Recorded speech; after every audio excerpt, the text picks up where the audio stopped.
भगवान राम की तपोभूमि चित्रकूट अनादिकाल से वाल्मीकि समेत तमाम महान ऋषि मुनियों की तपोस्थली रही है। जहां त्रेता युग में भगवान राम सीता माता और लक्ष्मण के साथ 11 वर्ष व्यतीत किए और यहीं पर्णकुटी में तुलसीदास ने कलयुग में रामचरितमानस की रचना की। नमस्कार, राम राम, जय श्री राम।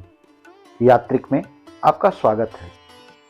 प्राचीन काल में तुलसीदास के आश्रम को पर्णकुटी कहते थे। आज यहाँ पर आश्रम के साथ साथ मंदिर भी निर्मित है। कभी यहीं पर बैठकर तुलसीदास ने रामचरितमानस की रचना की होगी। दिवाली के समय रामघाट में दीपदान करने वालों की भीड़ अच्छी खासी हो जाती है। वैसे तो सारा चित्रकूट ही मर्यादा पुरुषोत्तम श्री राम के वनवास का साक्षी है, पर उनमें से भी कुछ बहुत ही खास हैं, जिसमें से रामघाट भी एक मुख्य स्थान है। यहाँ पर संध्या काल की आरती मन को मोह लेती है। रामघाट के बाद जो सबसे महत्वपूर्ण स्थान है वह है कामदगिरी। कहा जाता है पर्वतराज सुमेरु के शिखर कहे जाने वाले चित्रकूटगिरी को कामदगिरी होने का वरदान भी भगवान राम ने ही दिया था। आज कामदगिरी के दर्शन मात्र से ही आस्थावानों की मनोकामनाएं पूर्ण होती हैं। इस अलौकिक पर्वत की लोग पंचकोसी परिक्रमा लगाते हैं। यहाँ की महिमा का बखान स्वयं गोस्वामी तुलसीदास जी ने रामचरितमानस में किया है। उन्होंने लिखा है कि कामद भे गिरि राम प्रसादा, अब लोकत अपहरत विषादा। सर सरिता बन भूमि विभागा, जनु उमगत आनंद अनुरागा। कामदगिरी को पहले चित्रकूटगिरी के नाम से जाना जाता था। वायु पुराण में चित्रकूटगिरी की महिमा का उल्लेख है।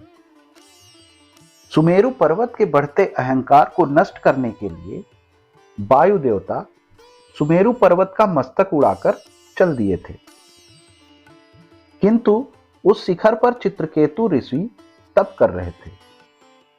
श्राप के डर से वायु देवता पुनः इस शिखर को वापस सुमेरु पर्वत पर स्थापित करने के लिए वापस चलने लगे।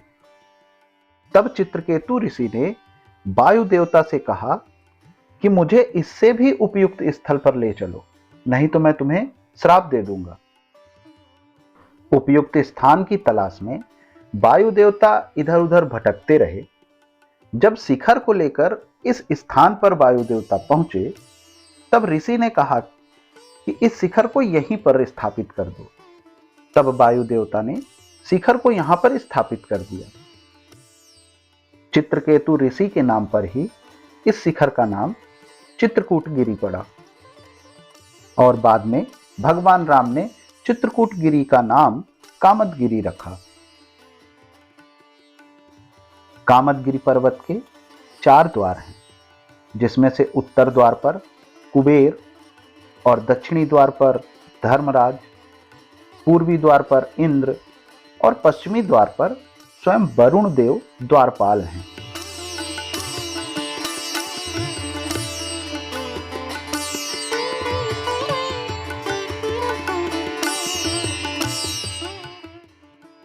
वैसे तो यहाँ हर महीने के अमावस्या को लाखों श्रद्धालु पहुंचते हैं, पर दीपावली को लगने वाले दीपदान मेले में यह संख्या लगभग 30 से 40 लाख तक हो जाती है।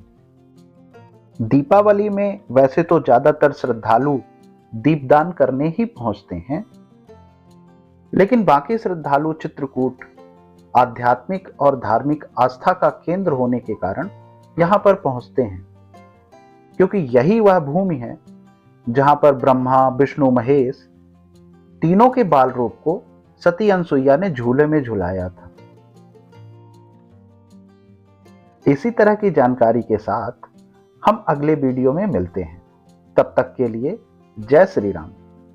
और अगर आपने हमारे चैनल को सब्सक्राइब नहीं किया है तो चैनल को जरूर सब्सक्राइब कर लें। जय श्री राम।